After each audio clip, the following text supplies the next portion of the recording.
Can Brent Venables save Oklahoma? Venables was viewed as one of the best hires of last year's offseason, but his first year in Norman did not go as planned. Oklahoma started the year 3-0, rose as high as number 6 in the nation, and then dropped 3 straight games to Kansas State, TCU, and Texas, the last two in blowout fashion, a 104-24 combined score for Oklahoma against TCU and Texas. The Sooners had to battle just to reach bowl eligibility, where they lost 35-32 to Florida State to finish with a losing record at 6-7 for the first time since 1998, which was also the last year that Oklahoma had without Bob Stoops. So the year before, they hired Stoops in 1999. So, will Oklahoma bounce back? Can Brent Venables save the Sooners? Can they gain some momentum in their last year in the Big 12? We're going to answer that question today.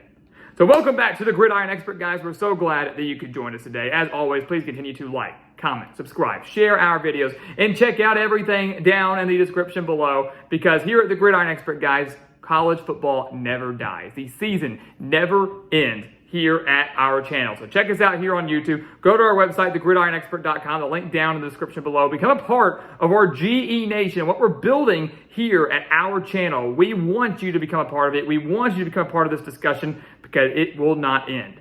24/7, 365, we're talking college football. Join the conversation, join our GE Nation, and become a part of something special. So you take a look at Oklahoma. All right, can Brent Venables save them? Look, don't overreact, right? Year one with a brand new head coach. Yes, Oklahoma was expected to contend for a Big 12 championship. Some thought maybe even the college football playoff last year, and they fell flat on their face. I think many believe the Sooners will bounce back. And when you look at Oklahoma's schedule from last year, it's pretty evident that the Sooners had the talent to have a much better year. They just couldn't win the close games. Sooners had 5 losses by 1 possession, 4 losses by 3 points, a 3-point loss to Baylor, a 3-point loss to West Virginia, a 3-point loss in overtime to Texas Tech, and then, of course, the 3-point loss to Florida State in their bowl game. So the opportunities were there for Oklahoma. They just couldn't close it out. They've got to find a way to change that now in year 2 for Brent Venables, not just to have a much better season before the Sooner fans get impatient, but to maybe win the Big 12 in their final year of the conference, to gain some momentum as they head into the SEC next year. A lot is at stake and a lot is on the line for Brent Venables in year 2. And it comes down for me to 3 major storylines to watch out for Oklahoma this year. 3 storylines that will kind of dictate their success and what Oklahoma has to do to bounce back and, again, save the Sooners for Brent Venables. Number 1, it starts on offense. The biggest storyline you're looking at here is Dillon Gabriel does return for Oklahoma. That is huge. Over 3,100 yards last year for the UCF transfer quarterback, 25 touchdowns, 6 interceptions. Obviously, we know he got banged up in that game against TCU and obviously Texas, but it wasn't that big a deal. Oklahoma got blown out in both of those games. Gabriel was not going to make a huge difference. But he's still great to have. He is a phenomenal quarterback. He's got a heck of an arm. He's extremely accurate. But the million-dollar question is, does Oklahoma have the weapons to provide for him? Does he have the receivers to light up with this passing attack? Marvin Mims, gone. Braden Willis, gone. They're going to have to lean on some guys that really weren't the centerpieces of the offense last year. A guy like maybe Jaleel Farouk, the number 3 wide receiver for the Sooners last year. You have Drake Stoops, the number 4 wide receiver for the Sooners last year. And then they added a key transfer in the wide receiver core. Michigan transfer Andrell Anthony could play a major role in the Sooners offense, one that averaged 32.8 points per game, and one that I believe can average that mark, if not more, in 2023. It just may take a little bit to get going. But the centerpiece of your offense is your quarterback, and they return a dang good one of the best in the Big 12. Number 2, Brent Venables is a defensive mind. We know that. That has been his bread and butter. I mean, that was during his first stint in Norman, obviously, as the coordinator, was a phenomenal defensive coordinator at Clemson. That's why he is so highly respected across college football, is for his brilliant defenses. Last year, that was not on display.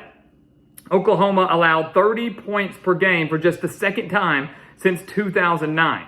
So it was a historically bad defense for the Sooners. And again, a very shocking mark and a shocking storyline for a guy that many expected to have one of the best defenses in the Big 12, because again, Brent Venables is one of the best in the business. They've got to fix it. You look at the numbers. Oklahoma last year, 122nd in total defense. They gave up 461 yards per game. The only team worse in the Big 12 was Kansas. So out of the 10 Big 12 teams last year, Oklahoma ranked 9th in total defense. Kansas was the only team worse than that. The Sooners ranked 106 versus the run last year, allowing 187.5 rushing yards per game. They've got to find a way to stop it. Secondary wasn't terrible, but the rushing defense was abysmal. The total defense was abysmal. And Brent Venables recognized that. So what he did is he's not only going to utilize the guys that were coming back, but this day and age in college football, you have to utilize the transfer portal. That's exactly what he did. He went out and got a key linebacker in Deshaun McCullough from Indiana, a guy who had 49 tackles, 6.5 tackles for a loss, and 4 sacks last year as a freshman with the Hoosiers. So a huge get for the Sooners in that linebacking core. They stocked up on the defensive line. Trace Ford transferring in from Oklahoma State. So interesting in-state rivalry there. They landed Trace Ford. It's going to be huge for the Sooners. 13 transfers committed to Oklahoma during the offseason. And keep in mind, the transfer portal window is about to open back up. But 13 transfers, 6 of those were on defense for the Sooners. 4 of the 6 on defense were on the defensive line. So obviously, Brent Venables recognized the need there, went out and got his guys to come in and try to improve a, again, historically bad defense in Norman. One was not just one of the worst in the Big 12, but one of the worst in the entire nation. So that's kind of your offensive breakdown. That's your defensive breakdown. The third thing you have to look at on whether or not Venables can kind of save the Sooners is the schedule. What are the Sooners going to have to face in 2023? And obviously that's something that's beyond their control. But you look at it, they open conference play at Cincinnati, really favorable non-conference schedule. But they open conference play at Cincinnati. Of course, they're going to take on Texas in Dallas. Road slate, not easy. They have to go to Kansas. So could be a high-scoring game there against the Jayhawks, kind of like it was last year, at Oklahoma State, at BYU. So some tough road games in there. But they do avoid Kansas State, who has kind of been Oklahoma's kryptonite these last few years. And they avoid Texas Tech, who beat the Sooners in the season finale last year in overtime. And the Red Raiders could be very, very dangerous in 2023. So they avoid the Wildcats, the reigning Big 12 champions. They avoid Texas Tech. They get to host UCF. So Dillon Gabriel getting to play his former team. It's going to be in Norman. They get to host TCU, the national runner-up from last year. So honestly, the schedule isn't entirely that bad because even the road games aren't terrible. I think many would expect them to be favored against Kansas. Many might expect them to even be favored against Cincinnati and BYU. So the schedule isn't that bad for Oklahoma, and it's to the point now where if especially the defense takes that step forward, the Sooners could and probably should be contending for a Big 12 title. They are probably, again, one of the favorites in the Big 12. Last few years, the Big 12 has been completely wide open. It's been completely unpredictable. No one predicted Kansas State and TCU in the Big 12 championship last year. No one did. This is one of the most wild conferences we've seen, and it's been that way for the last few years. I expect nothing different in 2023. But Oklahoma, again, is a front runner. And I do believe Brent Venables is the man for the job. Year one did not go as planned. But I expect a complete turnaround in year two. And if Oklahoma can have that complete turnaround, if they can even go on to win the Big 12 championship, that's going to carry a lot of momentum into next year for the Sooners, meaning they're going to carry a lot of momentum into their first year in the SEC. And after that, all bets are off. It's a new era for Oklahoma football, and Brent Venables is going to be the guy leading them into that era.